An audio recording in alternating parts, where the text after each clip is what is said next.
ada lahan gitu kosong, lalu kita urus gitu, kita tanami, kita rawat dengan sudah beberapa tahun gitu.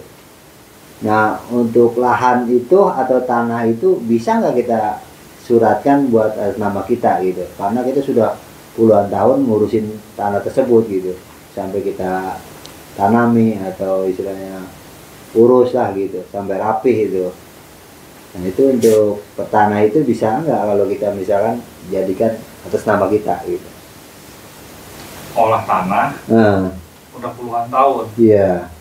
Terus mau di aku gitu ya? Iya, kita aku. Karena apa? Kita ngurusin terus. Ngurusin terus. Iya, bertahun-tahun. Berharap digali, ditanemin, gitu. dipelihara. Iya, jadi berharap kan punya tanah. Dipelihara puluhan tahun. Iya. Nah, sekarang mau diproses nih. Kita. Nah, sebetulnya kalau ada yang seperti itu adalah itikat baik ya, kalau orang sudah mengolah tanah, memelihara, menjaga puluhan tahun, jadi karena itu bermanfaat. Itu prinsipnya dulu tuh. Iya. Itu ada itikat baik. Nah, tinggal permasalahannya apakah tanah tersebut sebelumnya sudah ada pemiliknya. Nah itu dia. Kalau dia belum ada pemiliknya, nah itu bisa dimohon. Memohon, ini saya sudah mengolah nih lebih dari 20 tahun. Karena ada ketentuannya seperti itu. Jadi kalau lebih dari 20 tahun mengolah, memelihara, ya, nah itu bisa mengajukan permohonan. Oh, kita mengajukan permohonan. Permohonan ini tanah saya sudah olah, mudahnya begitu deh. Iya. Sudah saya olah, sudah saya jaga, sudah saya rawat, dan tidak ada sengketa, tidak ada yang mempermasalahkan. Mungkin nanti bisa juga dengan dibantu dengan data dari pemerintahan desa, dari desa yang sebagai yang berwenang di tingkat desa, bahwa benar nih bapak ini mengolah dan tidak ada sengketa, saksi lah kalau ini. Ada saksi-saksinya, dan tanah itu tidak ada pemiliknya sebelumnya, tidak ada hak yang ada di atasnya. Misalkan tanahnya itu bukan tanah HGU, kan ada juga tanah hak guna usaha. Iya. Hak guna usaha yang belum diolah misalkan, terus dia belum sempat diolah, diolah lah sama bapak misalkan, sama orang yang menggarap itu misalkan. Nah itu berarti berbeda tuh kasusnya, karena sudah ada hak yang sebelumnya, atau sebelumnya ada yang sudah punya, misalkan ada hak milik tapi orangnya mungkin sedang merantau. Iya, bisa jadi. Orangnya sedang merantau ke luar negeri, dan ternyata di rantau itu dia lama nggak pulang-pulang, cuma suratnya masih dia pegang. Iya. Nah ketika dia pulang kan akan nanya. Nah itu biasanya menjadi permasalahan. Nanti intinya kalau misalnya bapak sudah seperti itu, nanti ada yang mengolah lebih dari 20 tahun, ternyata tidak ada masalah, tidak sengketa, ajukan, nanti di kantor tanah ada data. Kalau memang di sana sudah ada haknya, berarti tidak akan diizinkan, tidak akan diberikan. Tapi kalau di sana belum ada haknya, itu bisa dipertimbangkan.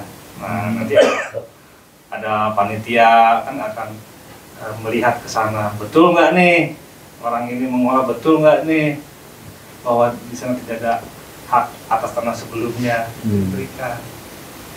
Ya seperti itu tuh. Jadi bisa kalau memang tidak ada pemilik dari awalnya. Kita bikinin surat dengan pengajuan gitu. Iya. Kalau misalkan ada, ya berarti tidak bisa dibikinin surat. Iya, tidak bisa. Nanti kan ada data di kantor pertanahan. Oh ini ada nih dulu nih. Iya, namanya siapa? Namanya si A. Ini kok ngajuin, jadi nanti kan nimpah nantinya. Iya. Dulu punya si A. Double. Itu yang muncul dengar sertifikat double tuh. Seperti itu. Ya, seperti itu. Ada orang punya tanah, terus dia tidak olah, dia tidak gunakan, dia tidak jaga, pergi aja. Atau kadang-kadang ada yang orang tuanya punya tanah, terus tanahnya itu tidak diketahui oleh anaknya. Suratnya ada, orang tuanya meninggal. Dia nggak tahu tanahnya di mana. Itu ada itu kasus begitu. Diolah sama keluarganya atau yang lain. Nah, gitu. Tapi prinsipnya kalau dia itikat baik bisa baik diolah karena dia sudah jaga. Asal tadi tidak ada hak yang melekat di tanah itu sebelumnya. Kalau HGU juga sama, kan udah ada nama juga. ada pemilik sebelumnya, pemilik usaha. Walaupun dia mungkin saat ini belum diolah, karena saat ini bisa jadi bagian yang lain diolah, bagian yang ini belum nih, masih Iya. proses. Gitu. Berarti bisa aja kalau ini. Cek juga data dari desa kan ada. Cek di desa, ada pajaknya nggak? Sudah keluar pajak nggak? Terbit pajak nggak? Coba nanti ditanya. Kalau dari pajak pasti ada pemiliknya berarti ya. Karena begini, suka ada yang keliru nih. Sudah dapat bukti pajak seolah-olah itu adalah bukti hak milik. bukti hak milik. Padahal pajak itu SPPT PBB itu diberikan kepada orang yang menggunakan, memanfaatkan tanah. Jadi belum tentu orang punya bukti pajak itu SPPT dia adalah pemiliknya. Belum tentu berarti. Belum tentu juga itu. Karena itu tadi SPPT PBB diterbitkan untuk yang mengolah menggunakannya, berbeda ceritanya. Tapi umumnya memang sama, tapi ada juga beberapa yang tidak itu.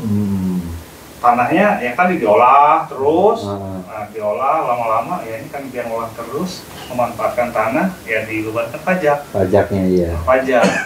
Nah kalau dia terus menerus pajak-pajak itu dia bayar, terus tanahnya ternyata tidak ada pemilik sebelumnya diajukan bisa. Bisa. Gara-gara SPPT punya tanah. Iya. Bisa jadi, tapi itu syaratnya tadi Ya nanti mau 20 tahun dia ngolah kelas. dan tadi tidak ada yang sebelumnya. Gitu Pak. Ya, terima kasih Pak. Ini gimana gitu? Ini tanah gitu. Gitu. Iya, punya tanah kosong gitu kita cari bikin lagi biar punya kita. Kita angkutnya semangki. Eh? Apa sih semangki? Ini rupanya mau nyari-nyari tanah kosong mau diolah dia. Ini kayaknya semangatnya begitu loh. Cari tanah kosong diolah, siapa tahu nanti dihapus.